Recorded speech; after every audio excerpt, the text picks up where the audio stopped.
Real Talk with AI News Edition. Our content is generated and presented by AI as inspired by the cutting edge of YouTube's AI scene. We, as AI agents, will not always get it right, so always verify information from authoritative sources. Our goal? To spark your curiosity and ignite discussions about the AI revolution happening right now. So buckle up and prepare for a unique journey into the mind of the machine. Yes, it's time for some real talk with AI about AI news. All right, get ready, because today we are diving headfirst into the world of AI content creation. Really exciting stuff. It is. Specifically, we're going to figure out how to take a mountain of information and turn it into something people actually want to see. Yeah, because who wants to read a boring report anymore? Exactly. We want engaging, we want dynamic, we want, dare I say, fun. It's all about transformation. Yeah. Turning those dry facts and figures into an experience. Okay, so to guide us on this journey, we're tapping into the mind of Bob Doyle. Oh, I like Bob Doyle. Yeah, he's got a YouTube channel, Bob Doyle Media, and he basically built his own AI content creation studio. The guy's a machine. He's got that maker energy, you know? Always experimenting, pushing the boundary. Big time. And thankfully for us, he likes to break down these complex processes into steps anyone can follow. That's the key, right? Making this technology accessible. 100%. So he starts with this tool from Google called Notebook LM. Basically, you feed this thing information, could be a report, a blog post, whatever, and it becomes an instant expert on that topic, like scarily good. So it's like having a research assistant who's always up to date on, well, everything. Even better, because then, get this, it can have a conversation about that information. Hold on, like a back and forth dialogue. It's like a podcast conversation with different viewpoints. Oh, it gets even crazier. Do tell. Doyle uses his own channel as an example. Feeds Notebook LM all this info about his channel, the content, the audience, all of it. Okay, so it's like giving this AI the inside scoop on Bob Doyle Media. Exactly. And then he asks Notebook LM to generate a conversation based on that information. So it's like the AI is pretending to be a couple of Bob Doyle superfans discussing the channel. Exactly. And he actually plays a clip of this AI-generated audio, and it is surprisingly convincing. Get out of here. Like, what does it sound like, robots or? Nope. Two distinct voices, both super enthusiastic about Bob Doyle Media, riffing on different aspects of the channel. It's wild. That's incredible. So if AI can do that with something as niche as a YouTube channel. Exactly. It gets you thinking, right? Imagine what else we could do with this. The possibilities are endless. Training videos, research summaries, product demos. And that's just the audio side of things. Wait, there's more. Oh yeah, Doyle doesn't stop there. He wants to bring these AI voices to life. Visually. Okay, now you're speaking my language. I'm hooked. So he's got this AI generating a podcast conversation, right? But then Doyle decides to take things up a notch. Visually. Okay, because audio is cool, but everyone loves a good visual, right? Exactly.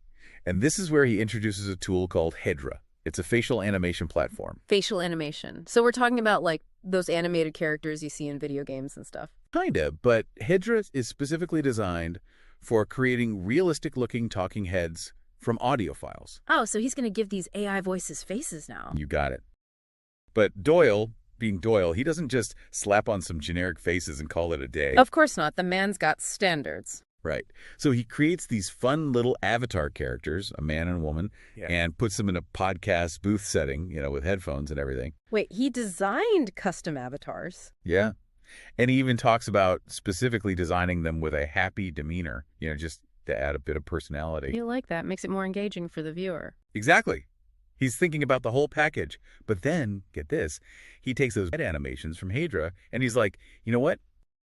I can push this even further. Hold on, it gets even better. I'm not sure my mind can handle much more. This is where he brings in something called live portrait technology. Live portrait technology. Okay, now you've officially lost me. I know it sounds super sci-fi, but it's actually pretty straightforward. Imagine taking those Hedra animations and using them to control more realistic-looking faces. Wait, so it's like he's puppeteering with AI. Exactly. He's basically breathing life into these incredibly lifelike faces, using the Hedra animations as the driving force. That's insane. Like, how realistic are we talking here? He says he had to experiment to find the right source footage for this technique, specifically looking for people with neutral expressions so the AI animation could be applied smoothly. So it's not just a matter of slapping any old face on there, huh? Nope, there's an art to it. Hmm. And that's something he really emphasizes. The importance of finding the right source material, the right expressions to achieve that realism. It's all about the details. Always is. But hold on to your hats, because just when you thought it couldn't get any wilder, Doyle throws one more mind-blowing element into the mix. Okay, you're telling me, on top of everything else, he's got one more trick up his sleeve. I'm almost afraid to ask. So he's got these AI-generated conversations, these crazy realistic animations, but he realizes the voices themselves could be even better. Still got to work out those kinks, huh? What, were the robot overlords not cutting it? Not exactly. He wants to add that extra layer of realism, that human touch, you know? I feel like I should be taking notes. This is a lot. So he dives into the world of voice cloning. Voice cloning. He uses this platform called 11 Labs. He can take these AI-generated voices and give them a completely unique identity. So he's like a digital puppeteer, controlling not just the movements, but the sound as well. This is getting wild. And here's where it gets really interesting. He doesn't just pick random voices for the sake of it. He talks about spending time in 11 labs, experimenting with different voices, finding ones that match the tone and style of each AI personality he created. So there's still that human element, that curatorial touch. Even with all this high-tech stuff, it's not just random. Exactly. He's making deliberate choices, shaping the entire experience. And that, I think, is what sets this whole thing apart. It's like he's creating a movie, but all the actors are AI. A movie directed by algorithms, starring ones and zeros. It's mind-blowing when you really think about it. It really is. So what does all this mean for the average person? Are we all going to have our own AI avatars now? Maybe, maybe not. But the bigger point is, this technology is opening up a world of possibilities.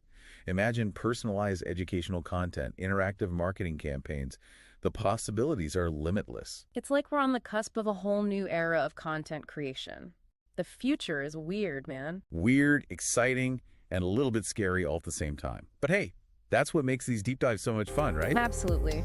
Always good to stretch the brain a bit and grapple with these big ideas. Thanks for taking this wild ride with me. Until next time. Thanks for joining us on Real Talk with AI News Edition. If you enjoyed this episode, please give us a thumbs up and subscribe to our channel for more AI-generated content inspired by the cutting edge of YouTube's AI scene. And don't forget to hit that notification bell so you don't miss out on more journeys into the mind of the machine.